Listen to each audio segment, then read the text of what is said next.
अच्छा, मैं क्वेश्चन जो करना चाह रही हूँ, दो पार्ट हैं इसके। मैं खुद भी चूंकि एक मदर हूँ, एक स्पेक्ट्रम पे बच्चे के साथ में कई ग्रुप्स रन कर रही हूँ एफबी पर और व्हाट्सएप पर, जहाँ पर पेरेंट्स हैं और मुस्तकिल वो अपनी प्रॉब्लम्स डिस्कस कर रहे होते हैं। अभी दो पार्ट है मेरे क्वेश्चंस के। लाइक जैसे अभी मिस कहना ने कहा कि खुद ट्रॉमा में आ जाते हैं पेरेंट्स और खुद जो है प्रॉब्लम्स आ जाती हैं, तो कुछ मदर्स हैं जिन्होंने मुझसे ये डिस्कस किया कि वो महसूस कर रही हैं कि वो पहले से किसी डिसऑर्डर में थी और अब ये है कि वो छुपाती हैं अपने लॉस से और इवन अपने हस्बैंड से। अब उनकी नहीं समझ में आ रहा कि वो कहाँ जाए, कैसे अपने आप को मतलब ठीक करें। कहती कि अब हम इस काबिल भी नहीं रहे। वो कहती कितना मी टाइम तो हम ले रहे हैं पूरा पूरा दिन बच्चे को हस्बैंड पे छोड़कर, लेकिन ठीक नहीं हो पा रहे। क्या करें? साइकेट्रिस्ट के पास जाएंगे तो हाईलाइट हो जाएंगे कि प्रॉब्लम आ रही है। एक तो ये प्रॉब्लम, और एक सेकंड प्रॉब्लम ये है कि कुछ मदर्स या और कुछ फादर्स भी इतने एक्सट्रीम लेवल पे आ गए कि सुसाइड का सोच रहे हैं, क्योंकि उनके बच्चे बहुत ज्यादा हाइपर हैं या जो भी है, सोसाइटी का अपना एक बिहेवियर है जिसकी वजह से उनके पास, जैसे वो कहते हैं कि अब कोई हमारे पास कोई रास्ता नहीं रहा है हमें, कि हम बस हम लगता है कि हमें सुसाइड कर ले।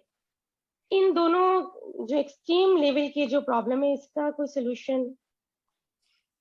देखिए, जो इस वक्त मुझे सुनाई दे रहा है वो एक्सट्रीम बर्नआउट है, एक्सट्रीम बर्नआउट।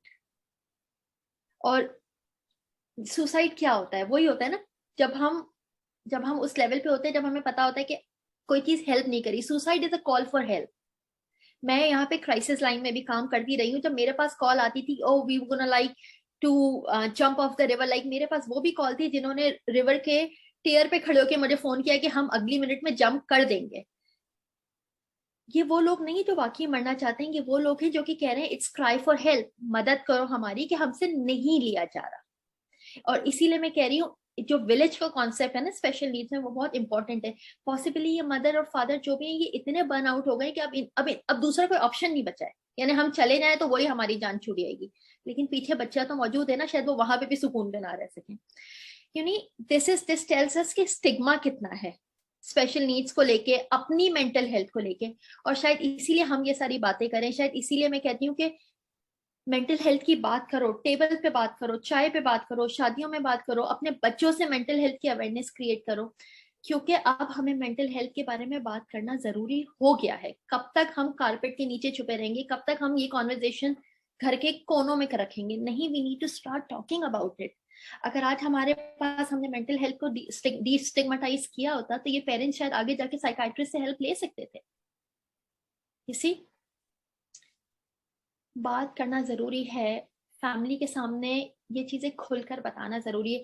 मैं उस पेरेंट्स को अब कुछ नहीं कह सकती, मुझे नहीं पता कि अब उनकी क्या सिचुएशन है, but we need to start talking, we need to start getting help. कब तक हम ये सोचेंगे कि ओ वो क्या सोचेंगे, हमारे हमारे रिश्तेदार क्या सोचेंगे, हमारे नेबर क्या सोचेंगे? ट्रस्ट मी, उन्होंने इस बात में नहीं तो किसी दूसरी बात पे कुछ सोच लेना है।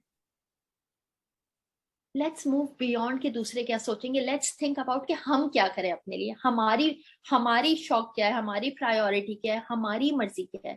थोड़ा सा अपनी तरफ वापस आना जरूरी है। आई थिंक सदफ, मैं आपको एक बात बताऊं, शुरू शुरू में जब मैं कनाडा आई थी तो इंटरव्यूज में वो पूछते tell us about yourself. Canada का कल्चर बड़ा इंडिविजुअलिस्टिक है। इसमें आपको अपनी तारीफें खुद करनी पड़ती है। अगर आप अपनी तारीफ नहीं करेंगे तो कोई दूसरा नहीं करेगा। Pakistan is a very collective culture. जब दूसरे आके कहते हैं कि ओ बहुत अच्छी माँ हो, बहुत अच्छी एम्प्लॉय हो, बहुत अच्छी टीचर हो, तो समहाउ हम एक्सपेक्ट करते हैं कि बाहर से हमें सपोर्ट मिलेगा। हम खुद आगे से जाके अपनी चीजें नहीं मांगते या नहीं कहते। But I think this needs to change. If we need help, we need to go out and say look, I need help, मुझे एक डॉक्टर की जरूरत है, मैं डिप्रेस फील कर रही हूँ, इट्स ओके। थोड़ी सी दवाई खाएंगे, थोड़ी सी थेरेपी लेंगे, थोड़ा सा टाइम आउट होगा, हम बाउंस बैक करेंगे। अब वो हस्बैंड के पास सारा दिन बच्चा है लेकिन माँ खुद फॉगी हो रही है, तो वो टाइम आउट तो नहीं हुआ ना, वो सेल्फ केयर तो नहीं हुआ, क्योंकि वो बीमार है, वो फॉगी है। She needs to see a doctor. Proper approach ये कि जाओ, डिप्रेशन का ट्रीटमेंट कराओ, दवाइयों की जरूरत है तो दवाई लो, थेरेपी की जरूरत है तो थेरेपी लो। Seek help, get ready to seek help.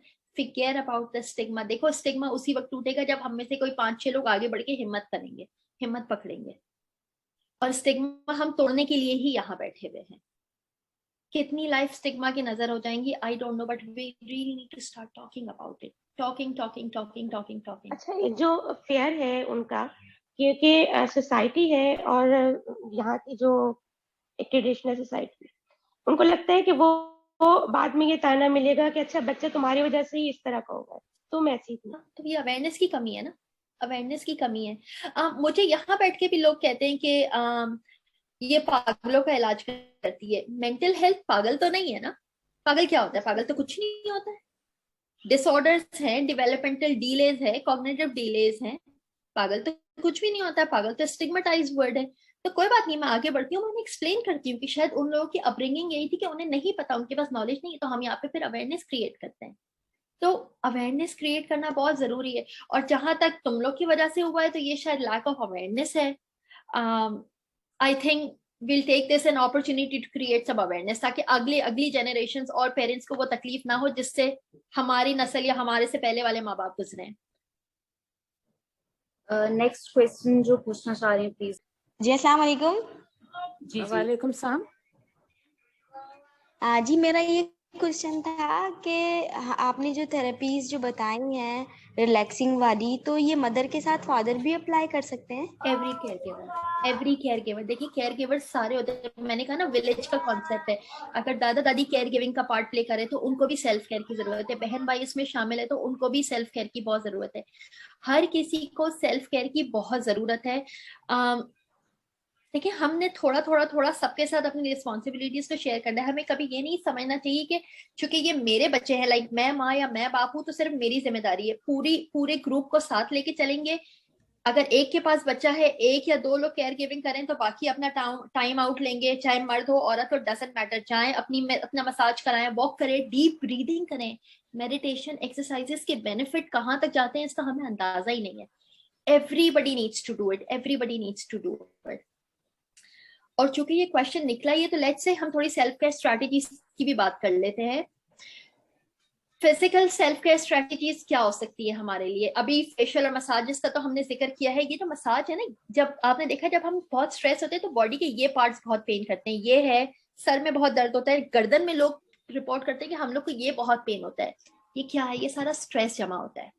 और अगर आपने देखा हो तो लेडीज, और अगर ये नॉलेज में हो तो लेडीज और जेंट्स के, आदमी और औरतों के स्ट्रेस पॉकेट्स बहुत डिफरेंट है।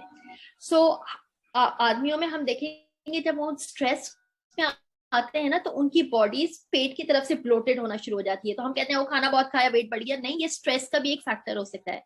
For ladies their bodies get bloated from the lower abdomen, thighs and hips area. तो अगेन हम कहेंगे ओ हमारी वॉकिंग कमी, नहीं, स्ट्रेस पॉकेट्स है हमारे। मसाजेस इन सारे स्ट्रेस पॉकेट्स को रिलीज करती है। कभी आप देखोगे मसाज के बाद नींद बड़ी अच्छी आती है, बॉडी लाइट होती है, ऐसा लगता है जैसे हम वेट उतार के आए। क्यों? क्योंकि बॉडी ने स्ट्रेस को रिलीज कर दिया होता है। इसीलिए ये एक्टिविटीज बहुत इंपॉर्टेंट मानी जाती है। वॉकिंग क्या करती है? ब्लड सर्कुलेशन आपका सही करती है, फ्रेश एयर मिलता है, दिमाग खुलता है, जो फॉग क्लटर जमा हो गया है वो हट जाता है। मेडिटेशन क्या करता है? Guided meditation. यूट्यूब पे आप सिर्फ गाइडेड मेडिटेशन लिखो, 5 मिनट्स, अमेजिंग वीडियोस आ रही है। वो आपके माइंड का क्लॉग क्लियर करता है, क्लटर क्लियर करता है, और ब्रेन और मेमोरी में स्ट्रेंथ ले आता है।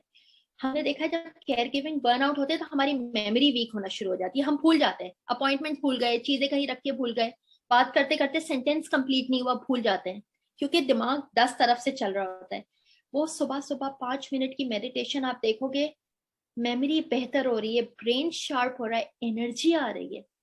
ये छोटी छोटी चीजें ऑल ऑफ अ सडन नई एनर्जी, नयापन ले आएगा। It you would feel that you have become 10 years younger। तो 10 years younger होगा तो वो एनर्जी लेवल भी तो वापस आएगा ना, और वो आपकी एनर्जी, आपकी पॉजिटिविटी फैमिली को रिफ्लेक्ट करेगी।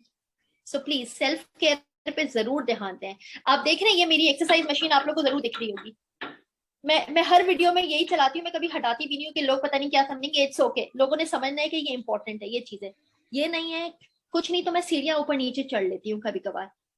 हाथ में थोड़े से 2 वेट्स, सर्फ का डब्बा, कोई भी डब्बा हाथ में लेके सीढ़ियां ऊपर नीचे कर ले, वो वेट ट्रेनिंग का काम करता है। छोटी छोटी चीजें भी बहुत इंपॉर्टेंट है, जरूरी नहीं हम जिम ही जा रहे, ये चीजें बहुत इंपॉर्टेंट है। पानी, सेल्फ केयर का सबसे बड़ा पार्ट है पानी, और proper diet like carbs, protein, सब्जियां, हर चीज। विटामिन डी, विटामिन डी लेना कितना जरूरी है। हम कहते हैं कि हम पाकिस्तान में धूप बहुत है, हमारे को इनफ विटामिन डी मिलता है। जी नहीं, हर बॉडी विटामिन डी एब्जॉर्ब नहीं कर सकती। तो विटामिन डी लेना तो इतना जरूरी है कि मैं बता नहीं सकती, क्योंकि अगर विटामिन डी डिप्लीट होगा तो डिप्रेशन के सिम्टम्स आएंगे। सो मेरे पास जब लोग सिम्टम्स लेके आते हैं डिप्रेशन के, जैसे वो कहते हैं हमें रोना आ रहा है, हमें सुसाइडल थॉट्स आ रहे हैं, हमें बिला वजह का सैड मूड है, वी कैंट फील हैप्पी, हम खुशी फील नहीं कर सकते, हम हर वक्त थके हुए हैं, एनर्जी नहीं है, मोटिवेशन नहीं है, तो मैं कहती हूँ ठीक है, सिम्टम्स सारे डिप्रेशन के, पहले 2 हफ्ते विटामिन डी लेते हैं, 2 हफ्ते के बाद चेक करते हैं। ट्रस्ट मी 50% केसेस में सिम्टम्स चले जाते हैं, क्योंकि मसला डिप्रेशन ही विटामिन डी होता है। तो ये चीजें जो सेल्फ केयर का पार्ट है, ये बहुत जरूरी है। सब्जियां खाएं, सूप पिए, please take care of yourself. हफ्ते में 1 दफा अगर अफोर्ड कर सकते हैं बाहर से खाना मंगवाएं, ताकि आपको किचन से थोड़ी सी छुट्टी मिले। These things are very important part of self care, so please go and do it. Eyebrows बनाए, like I have mothers जिन्होंने 5-5 साल से हेयर कट नहीं करवाया, आपने अपने आप पे ध्यान ही नहीं दिया। I mean, वो मुझे कहते हैं आपने सुकैना मेरे आईब्रोज देखे, लास्ट मैंने आईब्रोज 3 साल पहले बनाए थे। मैंने एक दफा एक मदर से पूछा आपने आखिरी बार अपनी पसंद से कोई ड्रेस कब खरीदा था, वो सोच रही है, उसको ख्याल ही नहीं आया। ये नहीं था कि वो अफोर्ड नहीं कर सकती थी, she was from a very effluent family, मगर केयर गिविंग में इतनी इन्वॉल्व हो गई थी कि अपनी नीड्स कहीं पीछे रह गई। बहुत सोच के याद आया, 3 साल पहले मेरे हस्बैंड मेरे लिए एक ड्रेस लेकर आए थे। मैंने कहा एक्सक्यूज मी, 3 साल में कम से कम 6 ईदें गुजरी, आपकी 3 बर्थडेज गुजरी, बच्चों की सालगिरह आई होगी, वेडिंग एनिवर्सरी आई होगी, how come there was no celebration? This is when you lose yourself. Important है अपनी खुशियों को मनाना, उन दिनों को मनाना, ताकि आपको वो मेमोरीज रह जाए। ये बहुत इंपॉर्टेंट है। सेल्फ, अपना पर्सनल टाइम बहुत इंपॉर्टेंट है। अब पर्सनल टाइम ये नहीं होता बच्चा किसी को पकड़ा दो, नहीं, अपने लिए कुछ करो जो आपको खुश करे, something that makes you happy.